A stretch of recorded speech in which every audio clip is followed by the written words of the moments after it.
What's up, y'all? This is Brave, and I'm back with another review of Love and Hip Hop Miami. This is Season 6, Episode 10, and the episode is titled TNT. So let's go ahead and get right into the review. Alrighty, so we start this episode off with Flo. She is at her new store, and she has now taken all of Shay's products down. I think it's called the Healthy Hand. She's taking all of her products down because she found out that Shay is back cool with Amara. Now, speaking of Shay, she ends up showing up and she's like, girl, why my products off the wall?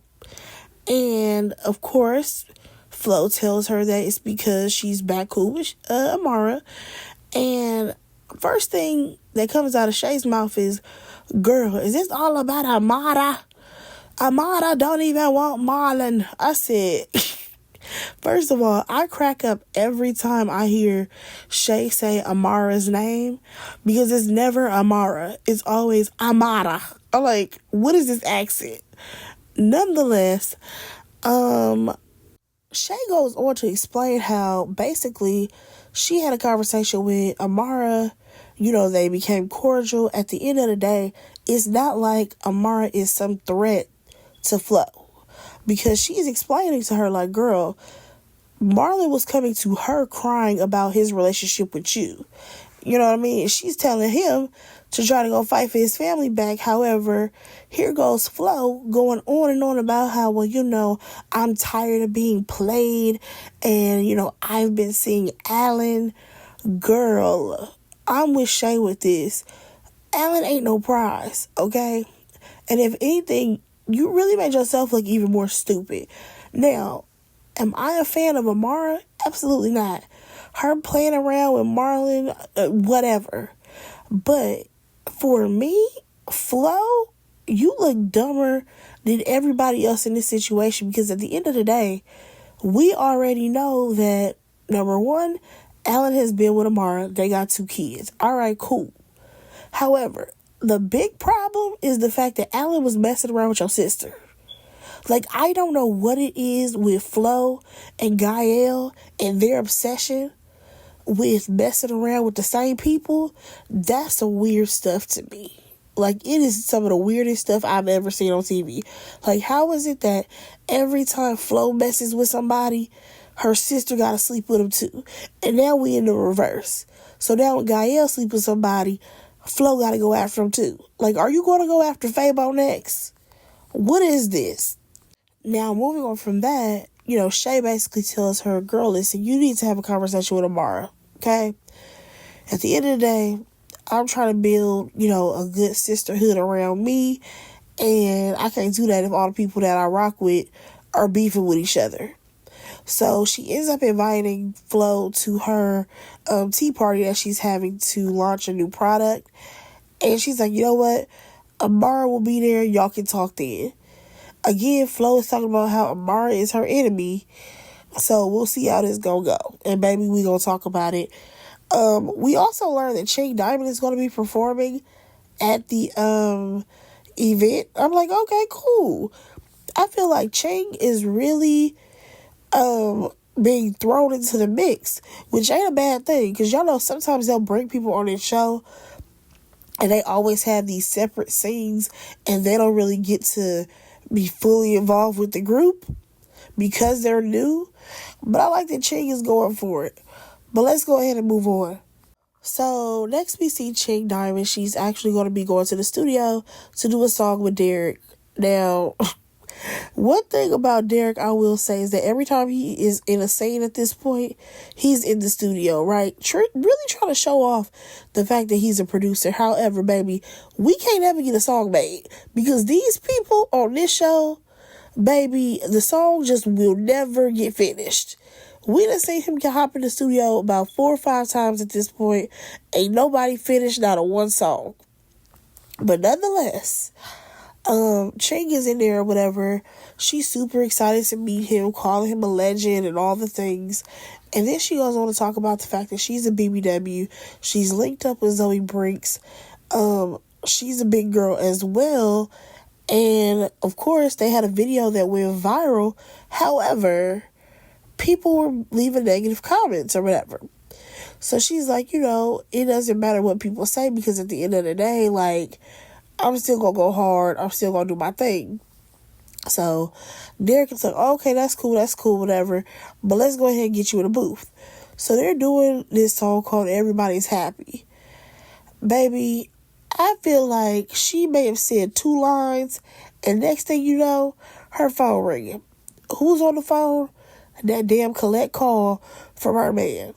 Just so that this man can update her and tell her that, remember that last time I got 30 days, additional days for fighting? I just got another additional 30 days behind bars because they found a shank in my room. I said, girl, please stop letting this man hold you back. Because if he's already done this before, you know what I'm saying? He's supposed to get out at a certain time. He over here fighting in jail or whatever. And you over here still trying to hold him down. It's like, girl, get it together. Focus on yourself. Focus on your music career. And, like, stop playing. So, when she gets off the phone with him, because she done told him that she can't do this or whatever, she over here slipping and sliding down the wall, crying, having a breakdown. I'm just like, girl, get up off that floor and finish that song. Because, honestly, at the end of the day, you know where he at. He gonna be locked up for a minute. You need to focus on yourself and being the best artist that you can be, especially if you want to make it. All right, let's go ahead and move on over to Eliza, baby. We ain't seen her in I don't know how long, okay? I want to say probably since about episode 3. We ain't seen Eliza, but I guess she must have had to come back and fill out, her contract. So we see she having a damn photo shoot. Oh, why is she having a photo shoot? Because she has a product to launch called Foreign something.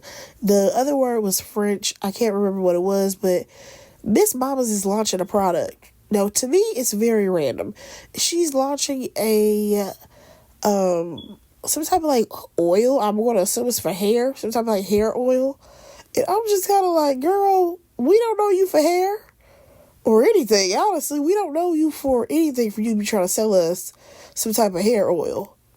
But girl, I digress. So here's the thing. Amara showed up and I said, you know what, Amara, you are so beautiful. However, like, I would never take that from you. This short hair, I'm not feeling it. This granny wig you got on, I'm not feeling it. I know you can do better. I know there's a better wig out there. But besides that, Amara is like, yo, this foreign name, like, I'm quite familiar with it because Estelita brand is called Foreign Lashes. Oh, baby. Eliza swears up and down that Estelita stole her name for her company. And I'm just like, I mean, honestly, considering what y'all are selling, I don't like Foreign for lashes or for hair oil, if I want to be completely honest. But I digress. So, Eliza ends up noticing Amara's finger. She like, girl, what happened to your hand? So, of course, Amara got to give out the long version of how Princess slapped her and it was a whole melee and Estelita had her back. Okay? That's the short version. And here's the thing. Eliza is still standing on the fact that Estelita, she stole the name from her and she ain't cool with her. Alright, so out of nowhere though, Eliza brings up the fact that she fired Van as her manager. First of all, I didn't realize that he was her manager. Like, when did that happen? I just thought that Van was your homeboy. But nonetheless, she over here acting like she don't know who he is when they're asking questions in the confessional. And even when Amara was like, what happened with you and Van? She ain't got no answers. Basically, she's sitting up here talking about somehow he's a non-factor and I'm not going to try to make him a factor. And I'm just like, well, girl, you the one who brought it up. Like, you legit brought up the fact that you fired this man. You're the one who needs to give the explanation. Okay? Not us. So she goes on to talk about the fact that Angela is having an event or whatever for women who have worked through the nightlife or whatever. And she actually wants Eliza to go ahead and share her story. Which, honestly, I think that is kind of cool, considering you do have a lot of girls who come into working in the nightlife or whatever, and they don't have any type of guidance. You know what I'm saying? there's no one in their corner to kind of let them know what's cool, what ain't cool, or, whatever. I do like the idea of girls who have worked in that life showing them, like, listen, you can get out of doing this. You can find other ways to make money. You can grow as a person and, change your careers. I respect that. Now, we got to talk about the fact that, of course, Amara is friends with Shay, and Eliza don't rock with Shay. But, of course, Amara goes on to explain that, we are trying to be cordial towards each other at the end of the day, and, we good over there, okay? Eliza didn't push the issue. She wasn't like Estelita, being like, how dare you be friends with Shay, and, try to do all that extra. She just took it for what it was, which I appreciated. Then they go on to talk about Flo. Baby, according to Eliza, Flo's business ain't doing what you would think that it's doing. Okay? It sounds like it's a flop. Now, we do get to hear Amara's perspective when it comes to Flo as a businesswoman. And basically, she's like, yeah, I don't think she's a good businesswoman because let's not forget that last year, her business got shut down and closed because they were behind on rent. And now, she trying to do this whole, like, skincare stuff. Yeah, it ain't working.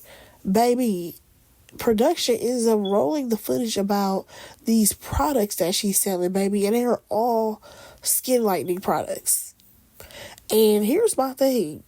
I am all for people using things to brighten, like, for example, their hyperpigmentation, because as a brown skinned woman, I do know that a lot of us deal with hyperpigmentation. Okay, right now there's a bar of soap on the TikTok shop that's forever being advertised to help women with hyperpigmentation. Okay, but hyperpigmentation and completely changing your skin tone color, baby, that's two different things.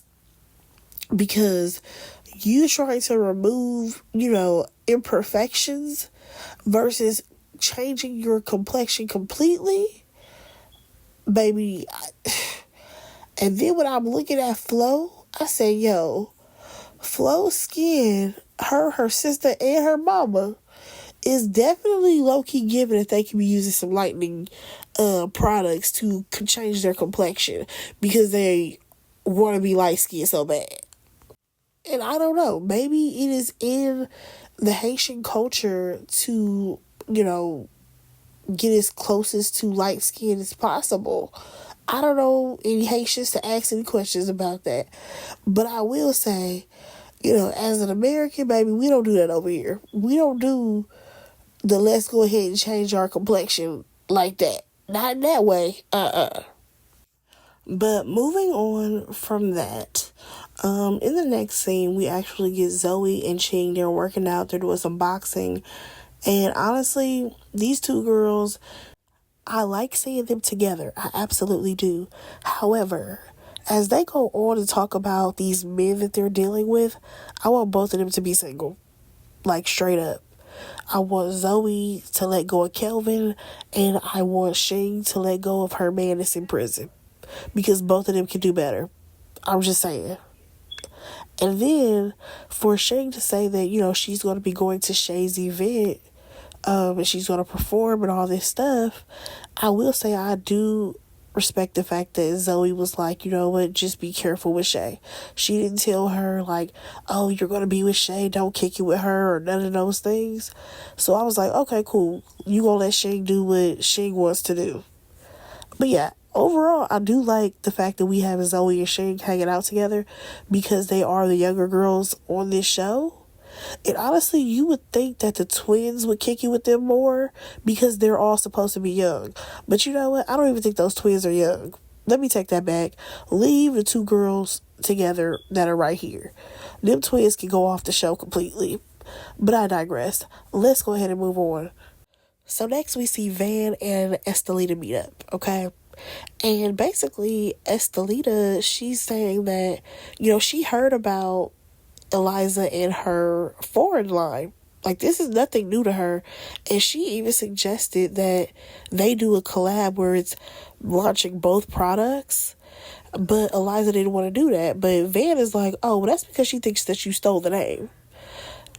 And what's funny is that in her confessional, Estelita is like, yeah, I thought it was funny that her business name was going to be foreign anyways. And honestly, I think that both of them are a joke when it comes to these fake businesses. Like, I don't know anybody who's going to be buying lashes from Estelita, even though she's talking about how it was 2 years of development. I'm not trying to be funny, but girl, what were you developing? Because I'm sorry, but the wave of the lashes that you're selling, that was a while ago. And on top of that, like, I think the girlies are doing clusters now. So you're still behind. Now, Van, he actually decides to go in on Eliza, and the reason why they aren't friends anymore. Now, according to him, some type of booking fell through, okay? The booking fell through, and the way he made it sound, because he's like, oh, because she's a celebrity baby mama, but he don't like her. He kind of made it seem like Future blocked her from getting this booking, whatever it was. Is that true? Who knows? But either way, Eliza didn't get booked, and she blamed him because what? He's supposed to be their manager. I don't understand how he went from best friend to manager, but I digress. Eliza, you're supposed to be selling real estate. What is there to manage? Besides that, though, Van, he said that this is something that has been building for years. And I'm like, years? So you mean tell me that you and Eliza, y'all have been pretending to rock with each other? Like, that's some weirdo stuff. Like, y'all shouldn't have tension for years if you're supposed to be best friends. That's weird. So he then goes on to bring up the fact that Eliza was using her daughter for a storyline. And then he goes on to read off some text messages between him and Eliza. And basically he asked about if the baby came home yet because the baby was in the NICU for a while. And she's like, nope, not yet. But, I'm trying to get it to be filmed. And he's like, I didn't ask about filming. I asked about the baby. Like, Eliza, girl, I'm giving you a major side eye because when it came to you and your daughter, you said you were going to throw her this baby shower. I was absolutely like, if you going to try, then your daughter should let you try to, mend the relationship. But girl, you wildin' if you really was only coming around so that way you can have something to film. Like, who does that? So you mean to tell me that you don't deal with your daughter like that or your grandchild? You gotta wait till the cameras are up? You gotta do better, Eliza. So Van, he ends up letting Estelita know that Eliza is not her friend, okay? She ain't her friend, and I can honestly see that Eliza and Estelita ain't friends. Hell, if we want to be honest, I don't think that anybody is really friends on this show like that, but I feel like when it comes to Eliza and Estelita, I think they both were trying to be Amara's friend. And basically, with them being Amara's friend, that probably means more camera time because Amara is the queen bee on this show. But they gonna pretend to get along so that they can stay in Amara's good graces. But I digress. Let's go ahead and move on. Alright, now speaking of the queen bee, we gotta get to Amara. She ends up meeting up with Marlon, and he's basically telling her, like, listen, I was trying to get in contact with Flo, and Alan picked up the phone. So Amara is like, oh, I didn't even know he was in town. So he over here, fool la la with Flo and Gael and whoever else in the city, but he didn't even come see her girls. Like, that's some crazy work. Because the way they make it seem like Alan has been in town since he met with the girls that first time that we saw them meet up. So I don't know if this is like another time of him coming back and forth. But either way, sir, go see your kids. You want to sit up here and complain about Amara, but you don't put in effort to go see your kids. You're wildin'. But you can go pull up on Flo? That's crazy. Amara, she does have a point where she's like, listen, at the end of the day, this is on your wife. Like, her going to seek out Alan, that's definitely something she did on her own because she caught wind of me hanging out with you. Even though the only thing I've done is tell you to go fix it with your family. Go back and go get your wife. And Amara, you definitely have done that. There was a lot of flirting. We're not going to take away from that. You were absolutely flirting with this man. But you are right. At the end of the day, Flo, you look stupid because it's bad enough you are trying to play tit for tat with Amara when you don't even know what's going on. Amara has not messed around with Marlon. However, you are plotting and scheming to mess around with Alan. Okay? Then on top of that, Flo, you know this man already messed around with your sister. Why would you need to pick him up? That's dumb. And honestly, it's disgusting. So, by the end of this conversation between Marlon and Amara, though, he's like, well, you need to tell Alan that he needs to stop. Why are we telling Alan that? Tell your wife that. Okay? Y'all the ones that's still married. Alan don't owe nobody nothing. He really don't because he's a single man. Also, Amara don't have to tell him that. The only thing Amara has to tell Alan is to come see his kids. That's it. That's all. Marlon, I need for you to go ahead and let Flo go. Let her go because she don't want to be with you. Moving on. Alright, so the next thing we actually have Zoe and her man. They meet up with this counselor or whatever. And honestly, the only thing I got from that is that they need to break up. Alright, moving on. So next we get this scene with Angela White, and I must say I actually liked it.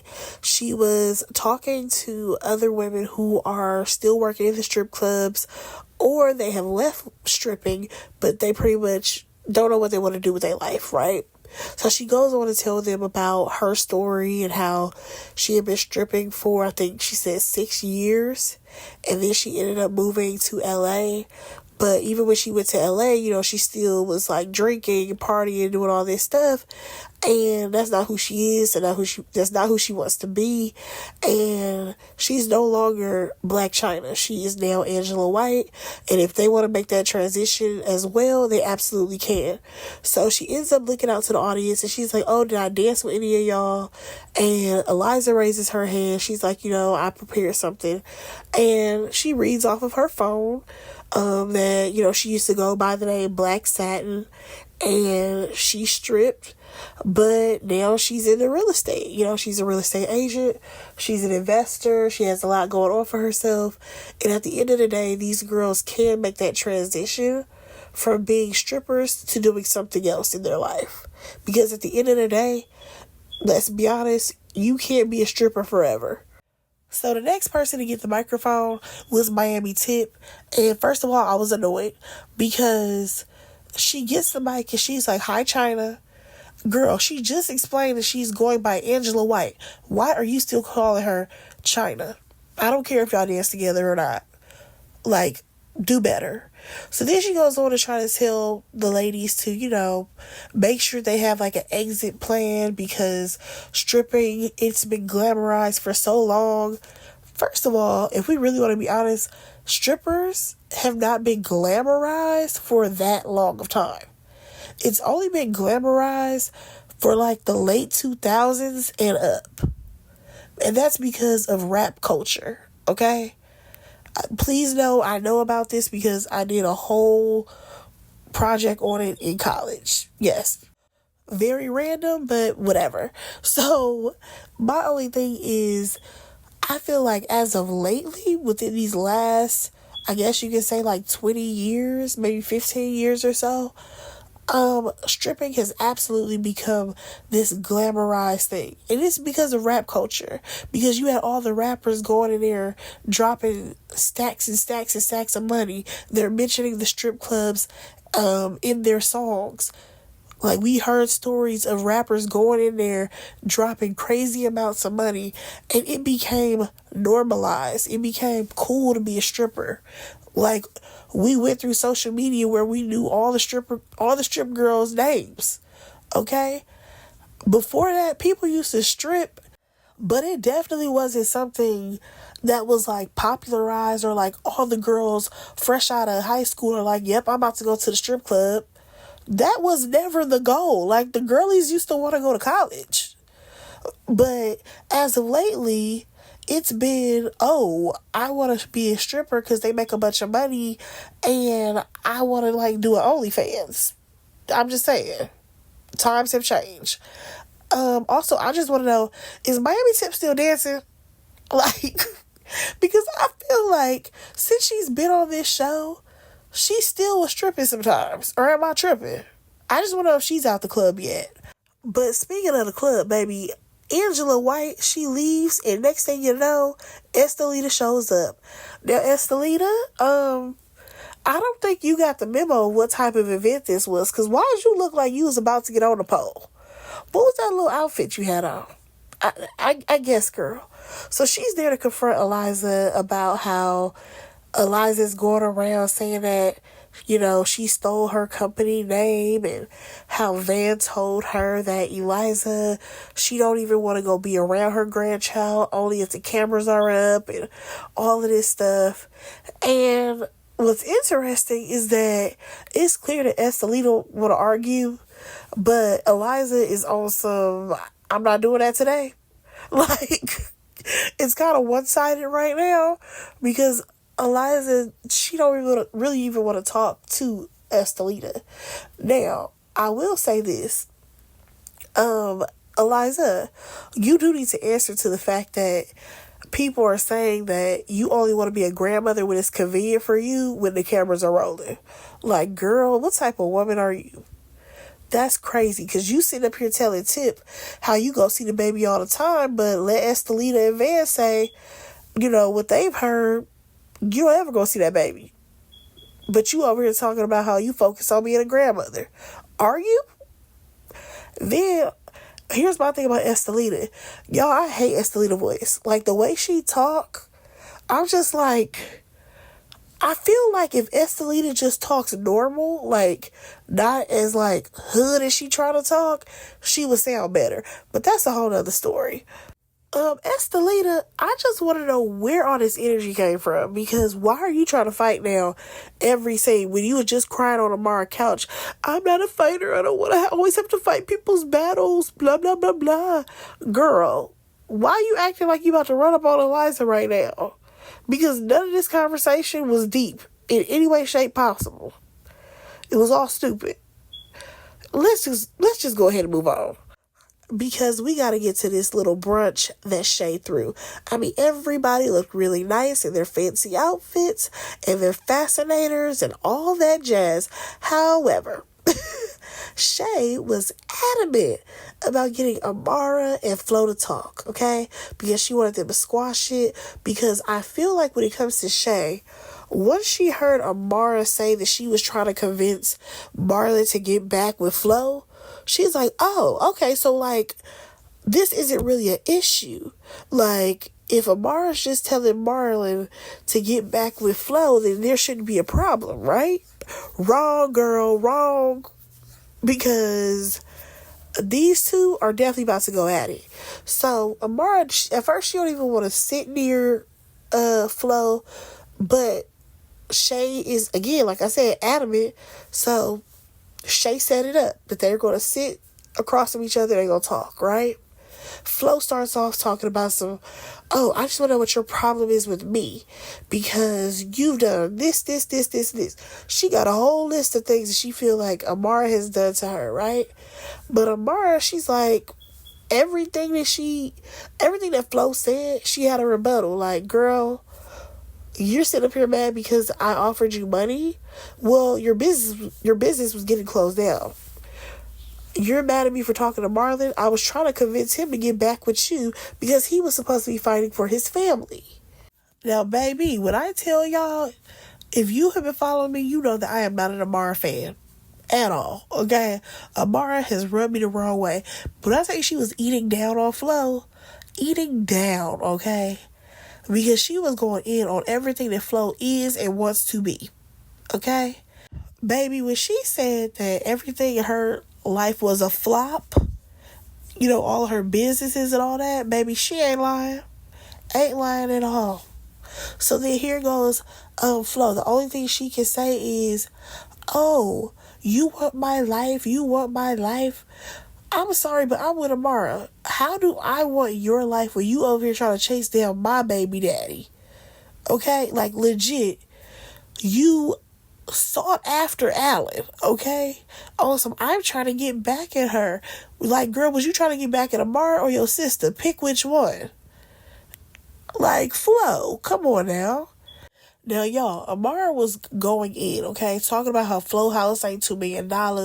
Wow, Flo was talking about, I am a self-made millionaire because I have businesses. Girl, who is buying your skincare products and who is going to that restaurant? Okay? I want to know that. And what's crazy though is like the way Amara handled this whole situation was so much like a boss. Like, you really know that Amara, like I said, is the queen bee of this show. Okay? Because when she really started to go at Flo, when it came to that skin bleaching cream, baby, eating her up, especially when she called her yellow and funky. Like, baby, I hollered. If she would have threw in a musty in there, that would have sent me over the edge. Because calling somebody funky is hilarious to me, and musty sends it over the edge. Nonetheless, in this whole situation, I was Team Amara. Amara was eating her up left and right.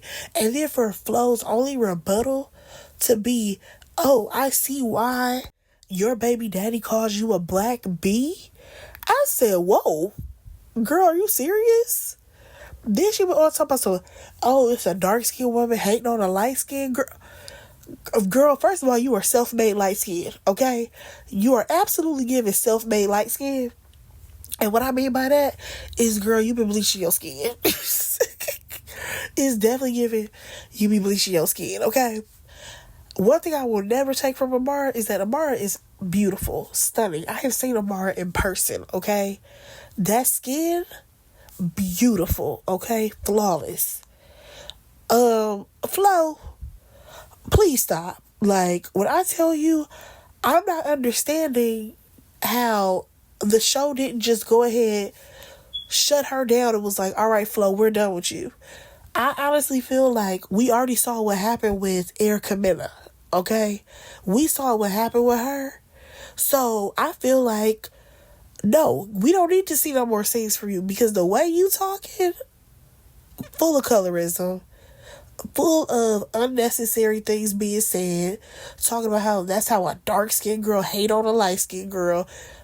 Complexion had nothing to do with this conversation, okay? Only thing Amara was calling you out for was being a black woman, supposedly, and you're out here trying to sell other black women bleaching a cream, okay? Because let's be honest, like I said, there is a such thing as, women wanting to get their hyperpigmentation, fixed or whatever. But girl, when they posted them bottles, it's definitely giving bleaching. Y'all, that was the episode. Let me know what y'all thought about it. Go ahead and like, comment, subscribe to my channel, and I will talk to y'all in my next review. Bye, guys.